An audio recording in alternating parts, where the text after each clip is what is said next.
Now I said yesterday, Tish was in here. And you said she had the hot box. Like I got a question. What question is that? Is it any pussy that's worth dying for or killing for? I'm gonna tell you this, and it's a true story. I almost killed the motherfucker. I almost I almost murdered the motherfucker Oh about my! the bitch. I almost killed the motherfucker about the He bitch. dead Yeah, serious. no Look bullshit. at his eyes. He dead. I'm dead serious, and she Take us, know who she is and what had occurred with this here. You know what I'm saying? take us See, there. Yeah. what had happened was this here. I'm not gonna say her name. She know who she is. If she ever watched the episode, she know who I'm talking about. She was involved with a dude before me. They had broke up or whatever, you know what I'm saying, and she had went her way, he had went his, and like, she was still kind of fucked up about dude. They was in an intense relationship. Yeah. They was in, an intense one. And you know what I'm saying? When me and her got to kicking in this shit, me and her got intense real fast. But it was based on, we had a long history. It wasn't like, you know what I'm saying, we had been friends for many, many years before this had happened, you know what I'm saying? And it Right. happened and it was really intense. And you know what I'm saying? And I was like, really feeling hurt. And like we going and she moving away from him and she moving along and her emotional state is getting where, it need to be. And then just as soon as that would happen, this nigga pop up with some fuck shit. Mm. And then when he would pop up, it would throw her off emotionally and it would fuck up me and her thing. And then I said, you know what? And I had came to this shit. I said, you know what? She actually was making me happy. Okay. And see, it wasn't about the pussy. It was about my happiness. No doubt. I was happy. So I said, you know what? I know what to do about this.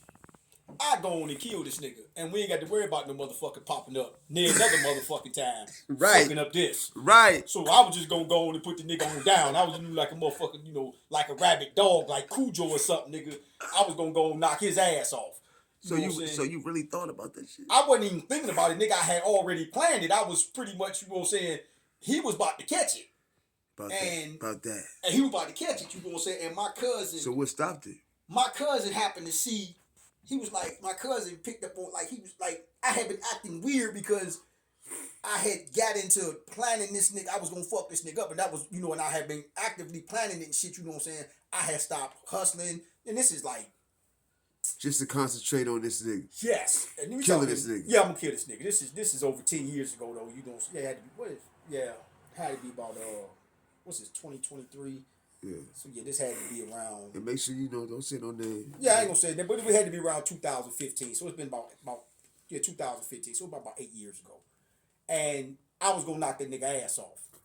And my cousin seen, you know what I'm saying, that I had the way I was acting and the way I was moving. Out of character. Yeah, he like, man, what the and out the clear blue sky one day, he blew down on me. And pulled me to like, man, what's wrong, nigga?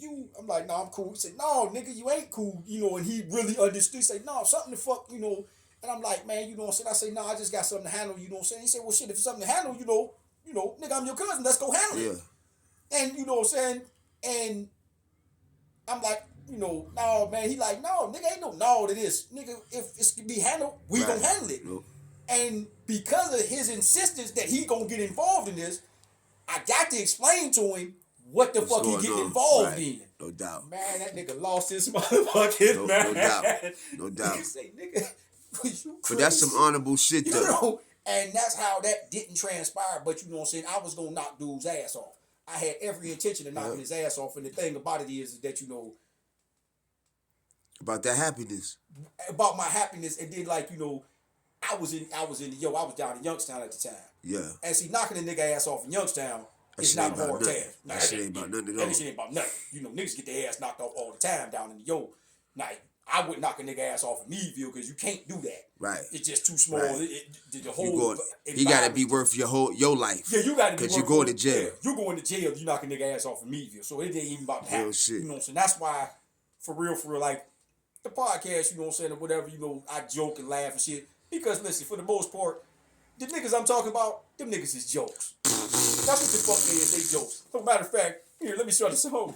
Go ahead and sit outside of the Mike Jenkins.